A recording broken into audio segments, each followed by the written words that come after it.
7 days. That's how close we were to getting married. The venue was booked. The dress was hanging in my closet. The invitations had been sent. The honeymoon was paid for. Everything was ready. Everything except one thing. The groom. Because exactly 1 week before our wedding, my fiancé disappeared. No phone calls.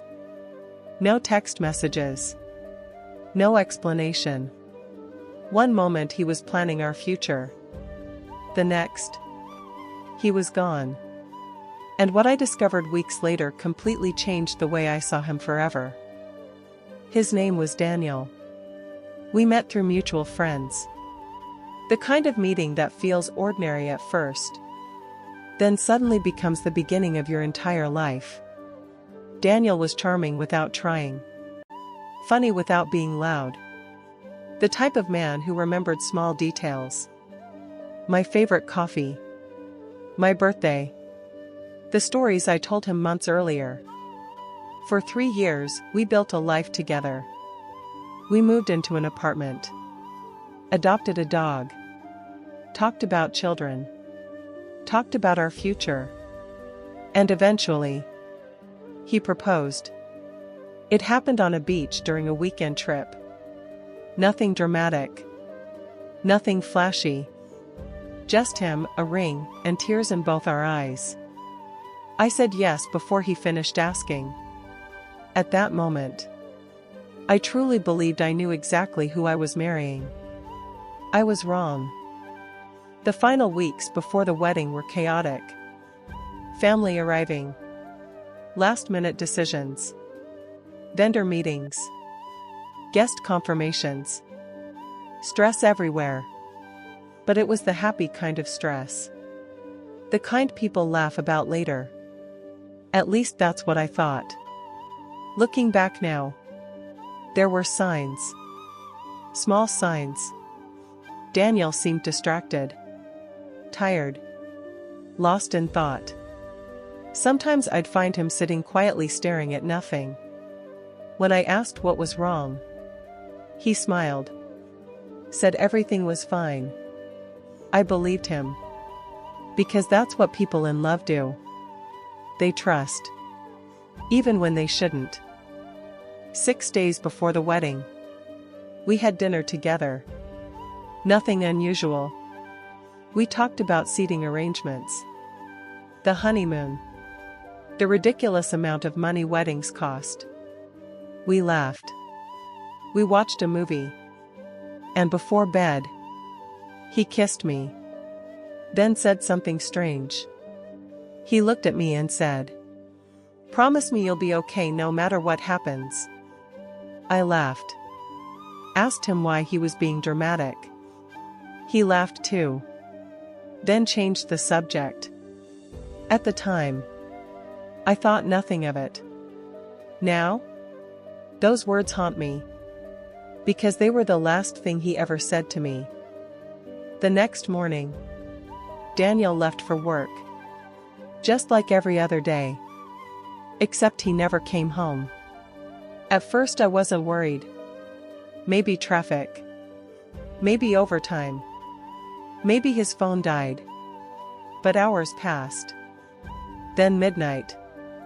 Then morning. Still nothing. His phone went straight to voicemail. No texts. No calls. No social media activity. Nothing. By the second day, panic had completely taken over. Friends searched. Family searched. Police became involved. But nobody knew where he was. It was like he had vanished into thin air. And meanwhile, our wedding date kept getting closer. Guests were still calling.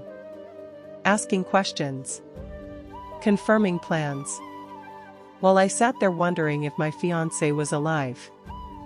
The wedding day eventually arrived. Without a groom. Without answers. Without closure. I remember staring at my wedding dress hanging on the closet door. Unable to breathe. Unable to think. Years of dreams reduced to silence. People felt sorry for me. Some felt embarrassed for me. Others started gossiping. Everyone had theories. Maybe he cheated. Maybe he got scared. Maybe he found someone else. Maybe he never loved me. And honestly, after weeks passed without answers, I started believing those theories too. Because what other explanation could there be? What kind of man disappears days before his own wedding? 3 weeks later, I received a phone call. A number I didn't recognize.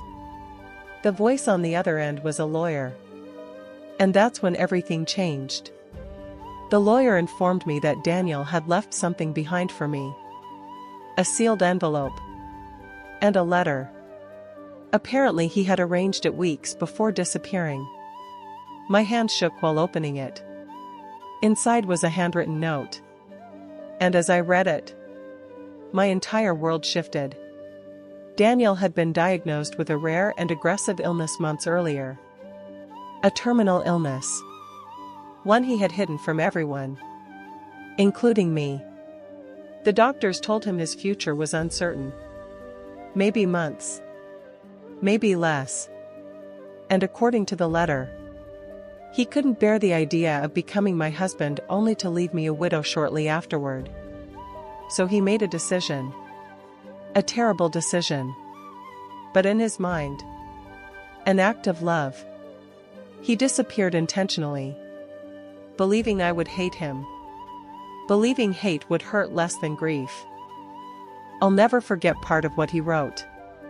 He said, "If I stayed, you would spend years watching me disappear piece by piece. If I left, maybe one day you could move on." Then came the line that broke me. "I'd rather you remember me as the man who left than the man you had to bury." I cried harder than I ever had in my life. Because for weeks, I had been angry, furious, humiliated. And suddenly, all that anger vanished, leaving only heartbreak. Daniel hadn't left because he stopped loving me. He left because he loved me too much. Or at least, that's what he believed. I never saw him again. A few months later, I learned he had passed away. Alone. In another city. Exactly as he planned. Part of me still feels angry. Because he stole my chance to say goodbye. He stole my right to choose. But another part of me understands. Fear makes people do strange things. Even loving people. Years have passed now. I've rebuilt my life. I've healed. Mostly. But every time I see a wedding invitation, I think about Daniel. About the wedding that never happened. About the man who disappeared 7 days before becoming my husband. And about how sometimes, the people who hurt us the most are the people trying to protect us. Sometimes the hardest goodbye isn't the one you see coming. It's the one that arrives without warning and leaves questions that stay with you forever.